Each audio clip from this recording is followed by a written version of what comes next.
The Federal Reserve is setting up one of the quietest wealth shifts you'll see in your lifetime, and most people won't notice until it's already in motion. Markets are now leaning hard toward a rate cut in September. If you're waiting to act until the press conference, you're planning to be late. Look at how the tape behaved. Inflation cooled toward a target, core stayed a touch hotter, and that mix lowered fear without declaring victory. Futures traders pushed the odds of a cut high enough that it stopped being a debate and started being a timeline. Stocks didn't wait. The front end of the curve slipped. The long end steadied. After a long stretch of inversion, the curve started to turn up. When that happens, the bond market isn't whispering. It's telling you something directly. Money is starting to move before the podium turns on. Don't let the quiet tone of the statements fool you. Under the surface, the setup is gathering speed. Rate-sensitive corners of the market are waking up because the cost of capital looks set to ease. Quality growth, with real earnings power, is getting a valuation nudge. Metals won't stay down because real yields are softening at the edges and the debt story hasn't gone anywhere. This is how rotations begin. It doesn't look dramatic at first. It looks like a change in gravity. Stay with me because in a few minutes I'll show you the single positioning move that captures the biggest pre-cut gains in cycle after cycle.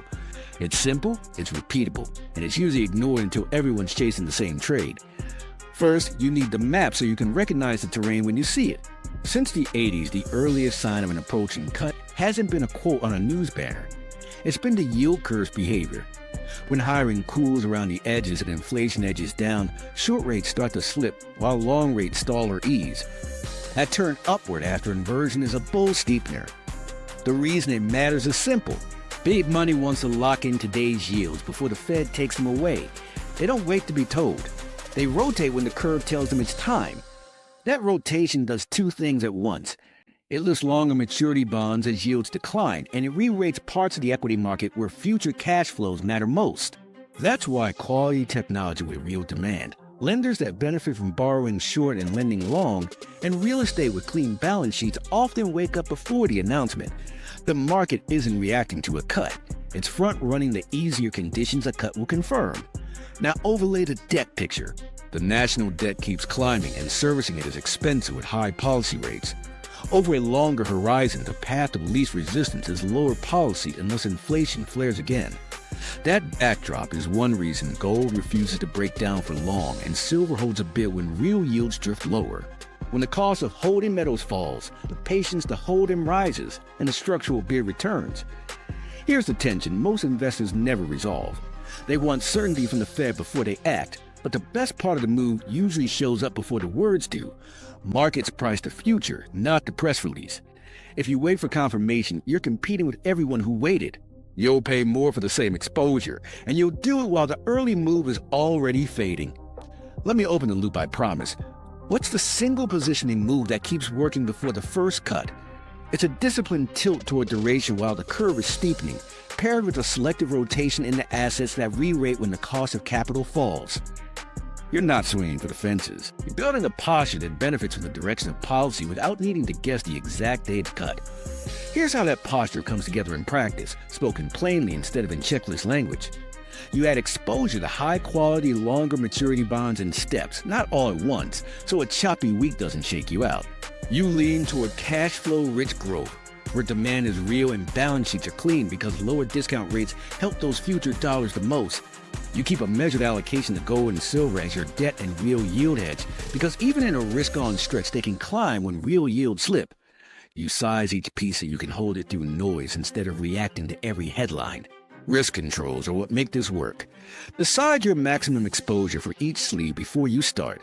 Scale in across several sessions so one print can't ruin your average. Use alerts on key yield levels so you're not glued to every tick.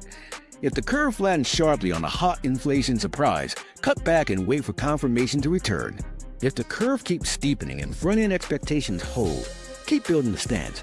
That's how institutions think. They're not trying to nail the first or last tick. They're trying to own the heart of the move. Let's close the loop.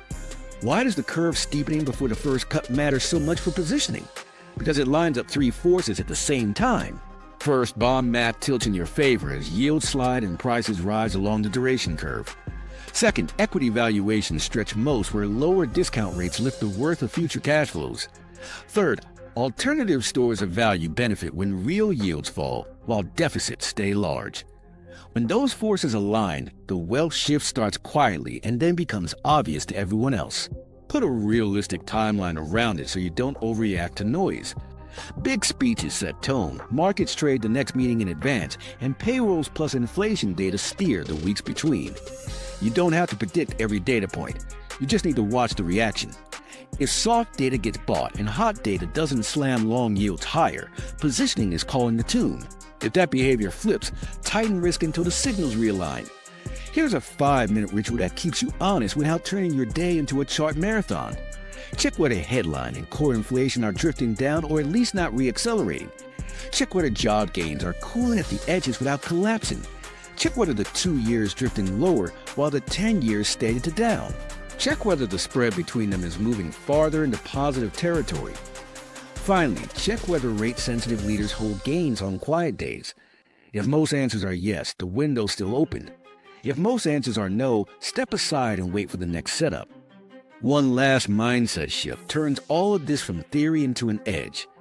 You don't need the exact day of the cut to win. You need the right posture while the curve is whispering. Build positions when the signals align, scale when the window stays open, and resist the itch to go all in. Process beats prediction because process is repeatable. Position during the whisper, not the statement. That's how capital moves from the cautious to prepared. If you want to stay ahead of these shifts before they hit the headlines, subscribe to Wealth Signal now. This cut is just a start. A quick historical reminder helps us click. In prior easing cycles, the earliest winners weren't the loudest stories. They were the steady risers that started weeks before the statement. Longer bonds would climb quietly as expectations shifted. Then leadership in rate-sensitive equities broadened, and only after the headlines catch up. There's a rhythm to every pre-cut window. Markets lean into central bank speeches for tone, then they front-run the next meeting. Read the reaction. If weaker data gets bought and stronger data fails to spike long yields, the positioning flows in charge. Think of a simple, real-world example. An investor splits their duration build into 3 steps over 3 calm sessions, adds a measured slice of quality growth that benefits most from a lower discount rate, and tucks a small metals hedge underneath. If you want to stay ahead of these moves before the headlines hit, subscribe to Wealth Signal now. This is where you get the playbook before the rest of the market even knows the game's on.